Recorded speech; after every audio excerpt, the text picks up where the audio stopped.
so what's cool about this Infinity kit is they give you all these different mounting options. So I'm trying to avoid drilling, so I bought this hole saw. Just if you want to do the hole saw method, this is about 1.5 inches. So if you want, I was debating on drilling through, but I'm trying to avoid that if I can. So they give you these. I was looking for something like this, but this is perfect because this actually fits, you know, over here. So I'm going to do some test fitting, but if I could do this, I have super glue, and I'll just be able to glue this right on here, let it cure for, you know, for 24 hours, and it should be solid. Honestly, I don't think it's going to go anywhere as long as I, you know, get this secure, but we'll see. So yeah, unfortunately, I'm going to have to go with the hole saw method because when I put this up against when the speaker's actually inserted, it's actually hitting up against the grill. So I would have to cut this hole out so the speaker can actually like protrude through.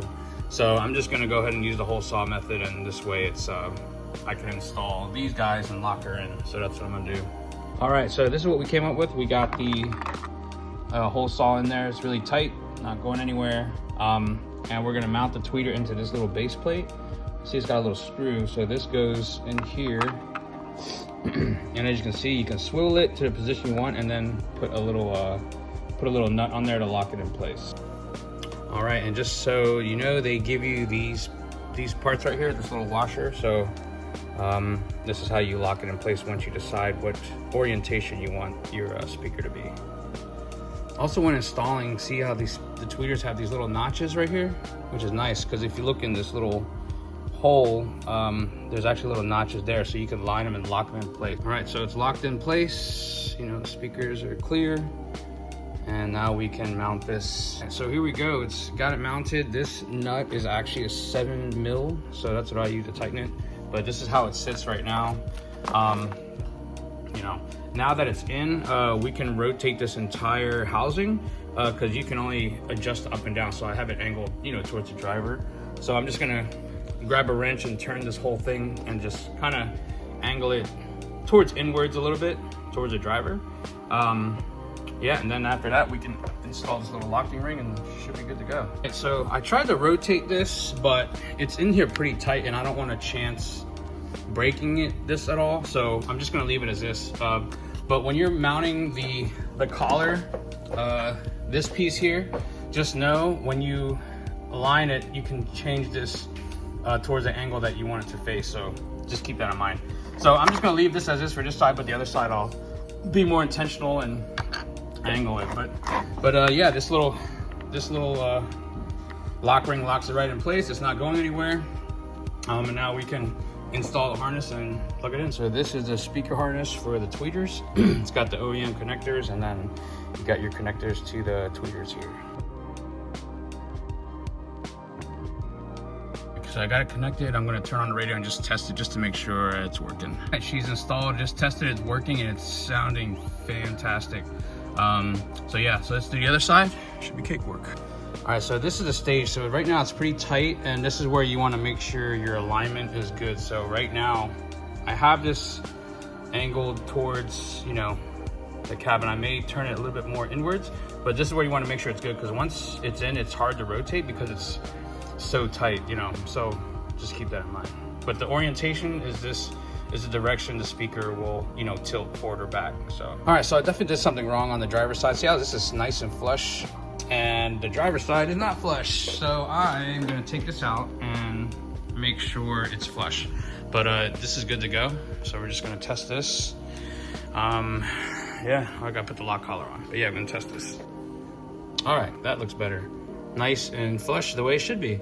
But that's the beauty. After you got all the legwork done, it's easy to just disconnect, because now you have all this extra slack on this wire harness, so you can always take it out, modify it if you need to. But yeah, but they both work, so we're good for the tweeters. And I think I knew this is probably be the most time-consuming part. So the door speakers should be just easy.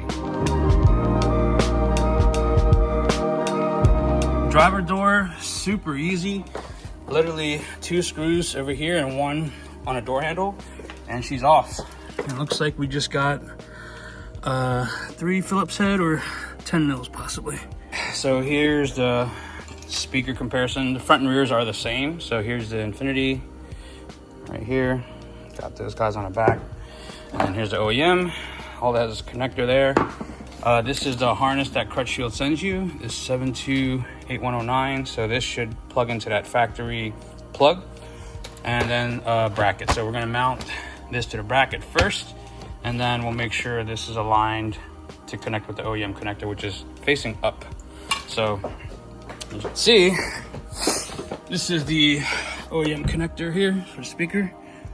So that should plug right in. Awesome. Okay, man, Crutchfield for the win. Test fitting these three big ones, they all line up to mount. So these tabs, we could pop these off. Same thing as the install on the Corolla hatchback. So yeah, so we can break those off, and then we can mount the speaker on, and we'll make sure the harness orientation faces up, so you know it can easily plug in just like OEM. So just a FYI, we want the connector coming out of this hole, because when this mounts, this is exactly where the OEM connector is. So yep, so I'm actually going to just use the screws that came with the Infinity speakers and drill directly into the bracket, because these are not like self-tapping or anything, and it goes through here, but it does not go through these holes. So maybe I'm just not reading instructions, so that's my fault too. So, but yeah, we're just going to screw these directly into the bracket. All right, and she's all done. She is mounted using the longer screws.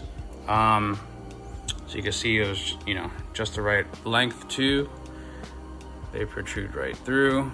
Yeah, and it's ready to be plugged in. All right, she's installed, and I'm just gonna do a quick fire up, make sure she works, and on to the next. All right, back door. Looks like the same thing, one screw and a door card, and then these two right here, and then it should pop off same way. Also keep in mind, for the rear door, once you pop off the bottom, when you get to the top, there's this little lip here, so just you're gonna have to lift kind of up on this, and this will come out, but that's fine. So there's a little white clip here in the corner right there, so just when you pop everything out, start from the bottom, work your way up, but when you get to this part, just know there's a piece here that you gotta lift out. But everything looks the same. We got the same connector, same screws, so same swap. Also, just a side note, so it looks like that white piece didn't come off when I took it to the passenger side, but hey, you know how it comes when you work the cars, one side goes smooth, the other side always gives you complications. So far we're good. But one thing I do is I make sure I remove all any clips that got left in the door, putting them back here, so this way when you reinstall, you can literally just, you know, pop it back in place. But I do like this design. These easily slide back on. So, but yeah, a little tippy.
All right, well, looks like we ran into a little issue. So when I first installed all the speakers, everything was working great. You know, it was working for about, I would say, during the test song it worked, and then I went for a drive for probably about 5 minutes, and during that 5-minute drive something happened that's never happened before.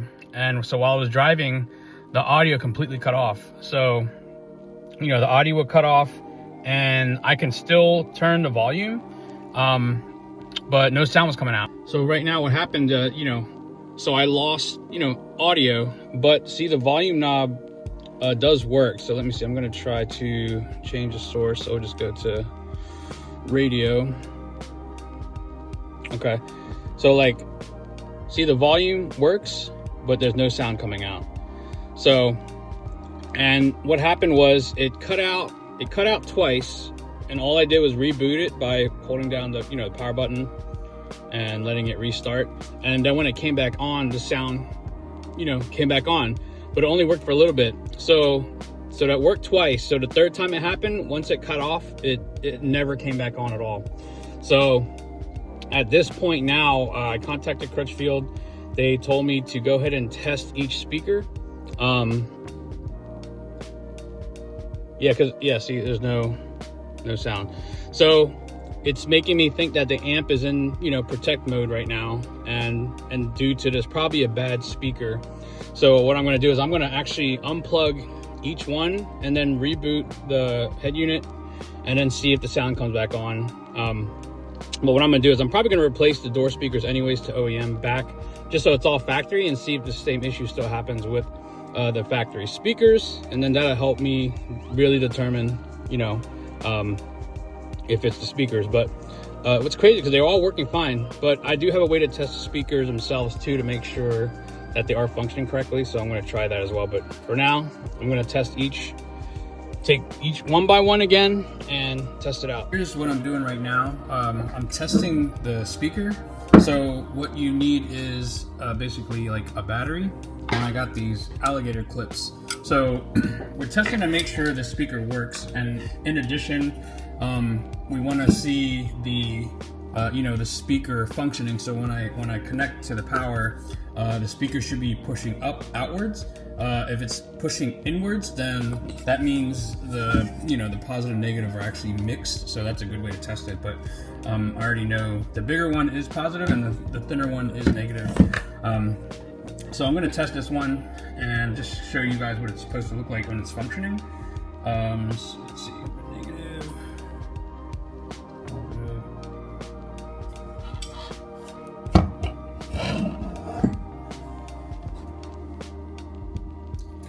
That. All right, now I'm going to go ahead and do negative on the battery and then positive on this battery. So you see that? See how it's pushing outwards? So that's good. So that means this speaker is working correctly and the positive negative is correct. So these two are fine, so I'm gonna do the other two and then go from there. Hopefully we can find a bad speaker and get Crutchfield to replace it for us. Well, all three, one more to go. God damn it. If these all work, then I don't know. I don't know. So let's see, hopefully this one is bad, because that will make me feel a lot better. All four speakers are working correctly. The last thing I have is to replace the tweeters. So I tested the tweeters already. Like I unplugged one, started the radio, nothing happened. So I don't know if there's actually a real way to actually reset the, you know, actually like hard start the head unit. That's the only thing I can think of. But I'm gonna put all the factory speakers back in. If it still doesn't work, I'm just gonna have to take it to the dealer and have them figure it out. But yeah, this really sucks. I was excited, and it sounded so good too, man. So we'll see what happens. All right, in addition, I checked, there's a 30 amp fuse for the amp, so that looks fine. And then there's also one in the cabin, which was for the radio. So both fuses look fine. So I'm just really lost. So hopefully once I get the OEM speakers all replaced, and then we'll try one more reset, and then I don't know, we'll have to take it to the dealer. 3 weeks later. All right, well, I just got back from the Toyota dealer. I have sound now, thank God. So they had to reset. It had something to do with the ECU. I'm gonna read the code here, and I'll show it to you on the screen as well. But basically, and I'm gonna send this to Crutchfield as well to let them know that, you know, their speakers did cause this. So let's see here. So the code, oh, here we go. Yeah, so it's a found DTC code B1AA000 ANC ECU audio amplifier integrated circuit. So they cleared that code. Once they cleared that, they got the sound back. So thank God. So just keep that in mind if you guys are installing aftermarket speakers on your GR Corolla. That could potentially happen. So thank God. I was hoping like it wasn't gonna need like a radio replacement, but the amp was bad. So the amp was not bad. I heard if the amp is bad, the volume won't even display when you go up and down. But in this case, this did work. So just happy to report that it's working now. So if you come across that issue, that's the first thing I would look at. So yep, there you go. Whew, thank God. Let's try this again. So now we're gonna go ahead and now that we got sound working back in the factory speakers, we are going to do the BeatSonic AMP, and then we're gonna do the Alpine under the seat subwoofer.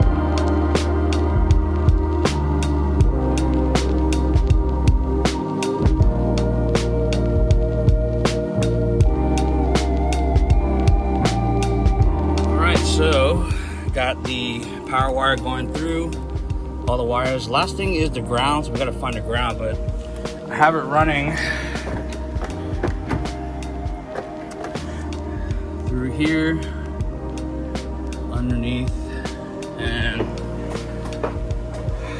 from back here.